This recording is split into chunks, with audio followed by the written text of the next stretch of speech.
Can I use my eSIM as dual SIM?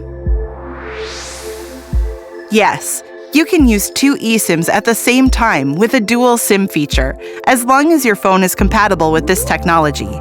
Having a dual SIM option on your device doesn't guarantee compatibility with an Olafly eSIM, as some phones only support physical SIMs. Dual SIM functionality lets you manage two separate mobile plans on a single device. When abroad, we recommend using your physical SIM for calls and texts, and your Olafly eSIM for unlimited data. To do so, follow these steps. On iOS, go to Settings, then Mobile Data or Cellular.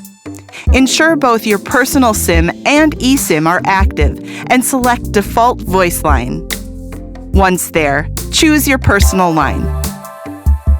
Return to Mobile Data or Cellular, tap on Cellular Data, and select your Olafly eSIM. Locate the Cellular Data Switching option and toggle it off to prevent unexpected roaming charges in case your eSIM runs out of data.